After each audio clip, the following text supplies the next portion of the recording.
All right, the genius monster design in Monster Hunter. Monsters.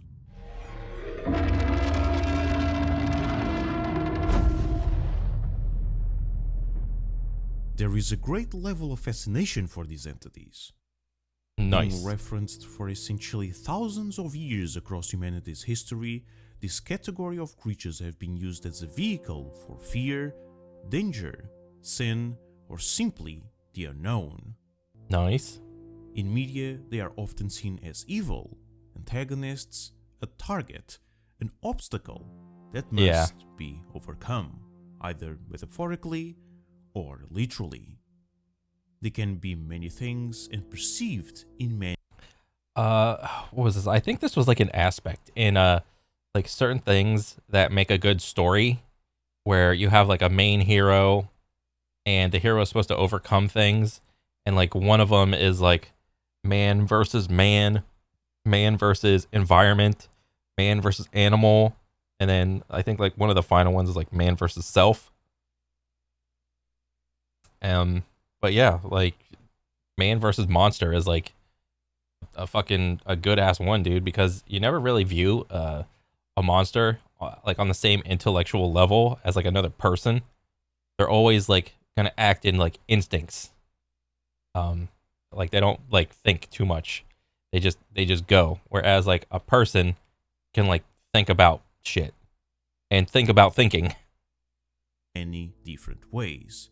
But in the end, they are essentially the embodiment, the manifestation of adversity. And from all the media present in modern society, gaming is the one that takes this to the letter the most.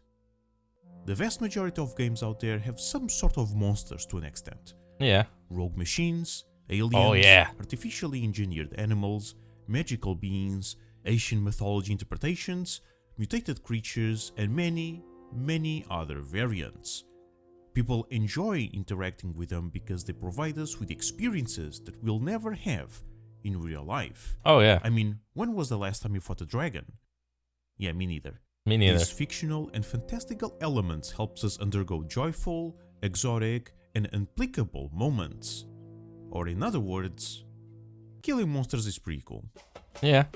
Not only they offer an excellent form of escapism, they allow developers to craft ingenious scenarios and in-game tools that we, the consumers, can utilize to defeat our monstrous adversaries, and thus turn engagements more inherently exciting.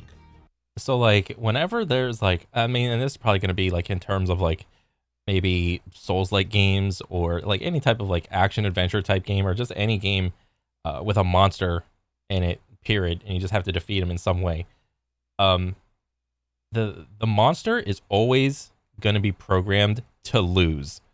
All right, there's most of the time, you know, if like when you bang your head against a monster like umpteen thousand times to try to like beat it, that's just you trying to like have your mind adapt to the monster and try to figure out what tools can I utilize to overcome this beast type of deal. The monster will always be programmed to lose. There is never going to be a time where the monster is programmed to always win because that's just I don't know, like that's not good game design to figure out like have a monster like always win. You just as a player just have to play better or utilize your tools better, figure out what you're doing wrong to overcome it. It's like the hurt and like with each new monster, I mean in terms of like Monster Hunter, like the barrier to entry gets like raised with each new monster more or less. And their designs are crucial for the success of both those aspects. In such heavily populated and competitive Is that market, Warhammer? games fight for the audience's attention on a daily basis. And to catch the eye of gamers, they have to immediately and easily stand out from the crowd now more than ever, with visuals being an extremely important part of it. Mm-hmm. Even if the gameplay is solid, games that lack unique visual flair will always be inferior to the ones that do. A Ooh. powerful aesthetic makes a game more easily identifiable, but even more so, it captivates people looking for a specific experience. Yeah. A I mean, this is the whole argument of realistic graphics versus stylistic graphics. Um, the moment you like tend to like veer towards like realistic graphics in your game, it's like putting like a timestamp on your game. In that, like in any time, like a game in the past has like boasted like, oh, look at how realistic the graphics are. You go back like today, if you were to go back like 10 years and look at like the realistic graphics back then, you'd be like, okay, this was good for its time, but it shows its age now. Versus like stylistic graphics where it kind of like takes you out of the, well, it doesn't take you out of the game, but it makes you realize that like it just, you're just playing a game. Like tanks don't look like this in real life. This looks like a Lego thing, and when you go forward 10 years and look back 10 years, you're gonna be like, oh, it's like this is a video game I'm playing. This is just how the graphics look. I mean, same thing with like the whole Borderlands series, how they use like the cell shading, or Fortnite or World of Warcraft, or any games that like lean on the stylistic, like visual aesthetic of their graphics. Concept used on everything, being atmosphere, lighting, level design, character design, and of course, enemy design. The latter in particular is often highly valued within the gaming community. How enemy types does the game have? Do they look cool? Are they just reskins of each other, or do they differ gameplay-wise? Points like these are amongst the most common during any discussion or review. Mm-hmm. Players are interested in this aspect because, more often than not, the way enemies are made can show the level of quality and dedication put into the title in question. And it's, I want to say the more different types of enemies there are, the better the game, but that's not always the case. If you have like a good array of like different types of monsters and enemies with like a decent enough move set, then I would probably say that game is gonna like err on the like the better side of having like a good experience in a game. Whereas if you go like on the other side where there's not too many different types of enemies and their moveset isn't I don't know, what do you call it, like vast, then I don't know, it kind of, the gameplay tends to be a little like bland and boring and repetitive. This matters to people because not only they mean content, they also determine the quality of said content. Unfortunately, not all are crafted equally. Some are simply superior, and the game with the absolute best monster design belongs to Monster Hunter. Oh shit. And they 100% deserve it. Here's why. This franchise, ever since its introduction in 2004, is about one thing and one thing only: hunting monsters. Yep. The prophecy is true. I know, mind-blowing. Its whole gameplay loop revolves around finding a monster, kill it, collect its body parts, make gear out of that, and search for stronger monsters to kill, and repeat the cycle. Yeah. With such a simplistic loop, each individual component becomes exponentially more impactful and contributes to a much larger degree to the game's overall enjoyment. Capcom was from the very beginning well aware of this notion. They knew that the game's monsters were, and still are, the major focus of the series. They are the player's progression, the majority of the content, and the majority of the engagement.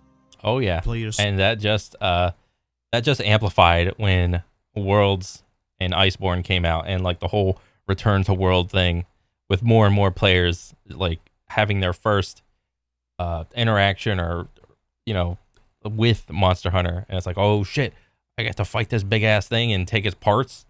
That's fucking cool. I like this game. fight them for hundreds if not thousands of hours. Oh yeah. So each and every single one must be distinct, interesting, and mentally stimulating, both from a mechanical and visual standpoint. Thus, a lot of effort was put into the creatures' designs, and the end result was a masterpiece. Oh yeah. The level of detail the developers went into while creating these fictional creatures is utterly mind-blowing. On It's the awesome. surface, they appear good, but nothing out of the ordinary. Some even may look below average in comparison to other titles.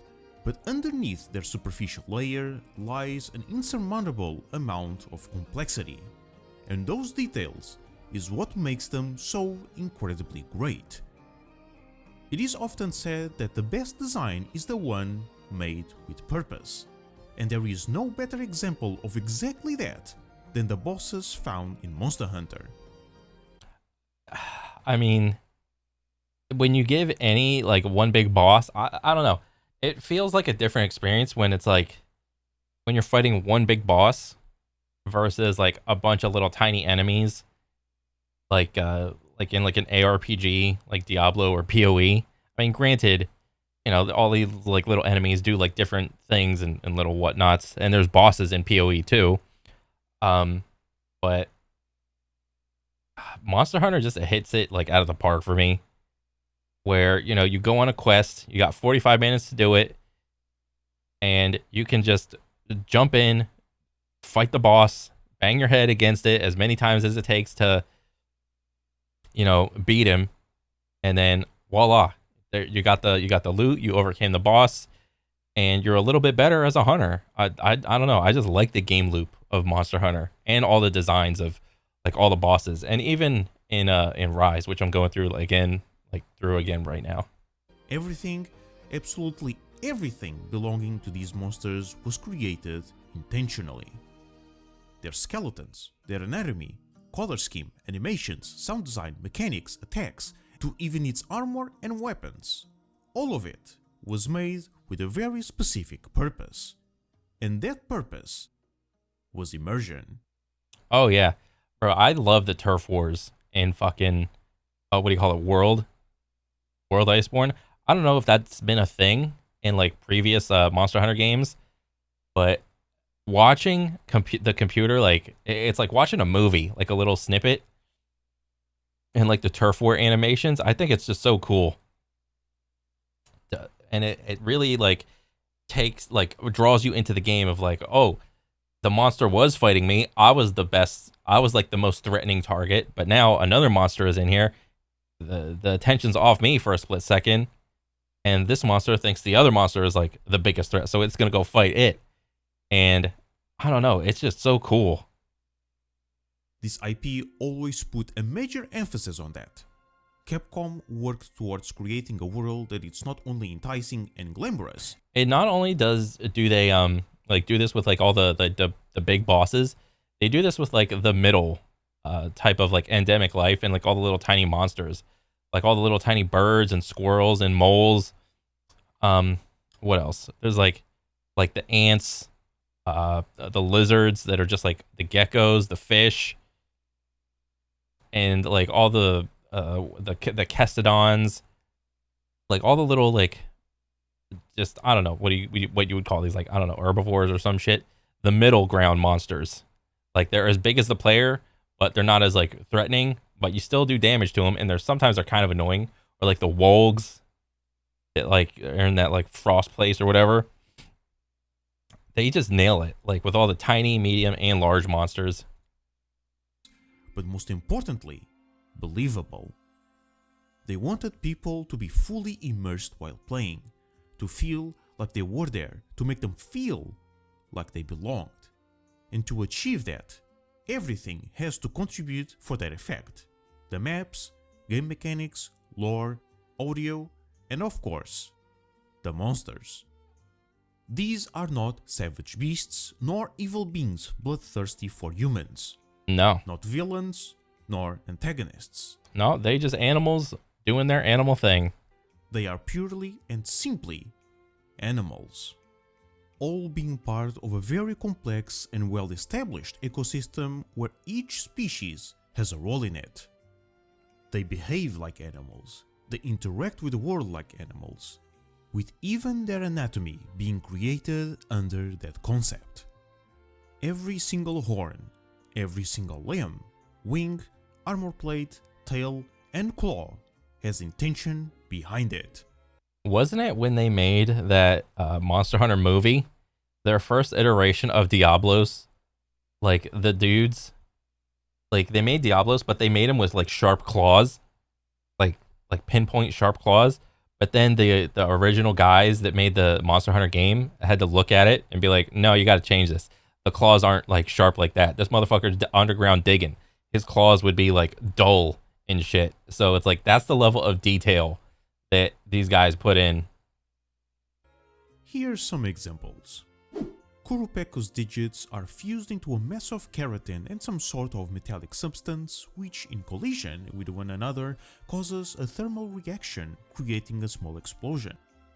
Duramboros' tail has a club-like shape covered with multiple layers of highly developed osteoderms, used not only for defense against predators, but also to knock down trees, which is his main food source.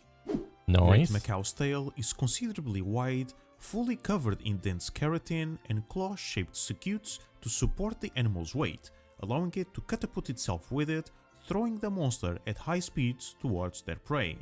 It's like, even though this is not like a real monster, it's believable enough with the amount of like work and effort that they put into just creating it and to figure out all its like behaviors. And it's like, oh, there's scales on its arms, there's scales on its legs, or what do you say, keratin? There's like spikes right there. Maybe he can like kind of grip the ground a little bit with these spikes, but on his like body or on his back and shit, it's like it's fur. And then there's like a couple little feathers right here for whatever reason. And his face kind of looks like a dinosaur. So it's like kind of kangaroo, kind of dinosaur-esque. These traits certainly are used as tools and weapons during combat, making their fights more unique and mechanically deep and diverse, but the developers didn't just stop there. They went the extra mile and made their physiology believable and purposeful. Yeah. These creatures are not the way they are solely to provide players with a specific gameplay experience, although of course that was also part of the process. They look this way not just to make the fights more engaging, they are animals with anatomical features that formed over the course of their evolutionary path to suit their environment. Sure, those characteristics are extremely exaggerated In certain cases, such as Kultaroth. but despite their visual absurdity, they are yet credible within the Monster Hunter universe. Yeah. That philosophy can still be found in monsters that are almost identical to one another. Rathalos and Rathian, arguably the most well-known characters of the franchise, despite belonging to the same species and being just the male and female variants of it respectively, were crafted with enough dissimilarity to both provide with two separate gameplay experiences while keeping the same theme. Kind of like Ryu and Ken, or Mario and Luigi, or Wario and Waluigi. What else? Marth and Roy. And you can do this in like fighting games too. And thus maintaining their relatability of being the same species while being physically and mechanically distinct enough to not feel like they are mere reskins of one another. Basarius and Gravius are on the same boat. If anything, they are an even more extreme case since these two are just different life stages of the same animal, with the former being a juvenile and the latter a fully grown adult. Alright. In this situation, they are not necessarily completely unique, but Gravios being rather a more complex and difficult version of Basarios, once again adding enough visual and mechanical variation to make them two separate monsters. That is actually really cool, and I didn't realize that. Like, you're gonna fight different when you're a youngster versus like when you're an adult, for sure. So I didn't realize that they did that with certain monsters. That's cool. Even elder dragons, which are supposed to be manifestations of natural disasters, creatures with capabilities beyond human comprehension, still follow this concept, though in a more loose way. Velstrax, for example, combusts its own dragon element and uses its engine-like wings to propel itself at extremely high speeds. The rocket dragon. Bro, Velstrax is fucking like just visually cool. You can even see it inhale huge amounts of oxygen to create said combustion. Even this monster classification, that by default goes against the authenticity route and introduces hyper-fantastical and inexplicable elements into the game, even they are made with some level of credibility in mind. In fact, Capcom put so much thought, so much time and resources into this that they made full art, lore, and guidebooks detailing the numerous components of each monster and the process of their development in some cases. I didn't even realize they did that. That is pretty cool. And I would probably even venture to say they got like a little team of people that are, I don't know, maybe they have like biology degrees or like what's like the science of animals. I forgot which one that was. To like the one that just studies animals and shit. It's like, okay, you would see this type of horn formation in this animal, but not in like this type. I forgot what that was called. And then to translate that into like just video game terms, just to make like new believable monsters, that's awesome. This is the level of dedication they go into with their monster designs, because they know the monsters are an essential, if not the most essential, component of the game. This is what makes them the pinnacle of design on the market. They look cool, they look distinct, they function differently, their gameplay and anatomy complement each other to generate a unique experience laser focused on immersion. And the most incredible thing of them all is that they managed to do this over 350 times. Now that 350 times, so with that, like all the monsters in probably all the other games I didn't play, like Monster Hunter like 1 through 4 and like some of the spin-offs in between, I'd imagine. That's impressive. So next time you play a Monster Hunter game, look at the monster that you're facing. Really look at it and wonder how much thought it was put into it and just how deep its rabbit hole goes. Nice. A huge thank you to my Patreon supporters for supporting the channel and the content I create. If you wanna join the ranks, you can do so for only $1 a month. The link will be in the description. Don't forget to leave your thoughts and opinions down below, join our Discord server, engage with the community, and I hope to see you all next time. Yeah, dude, I've never really fought a monster, and I like how you use like the Ceregios, I think that's how you say it, big thing in the thumbnail. I've never really seen a monster that I didn't think was just out of place.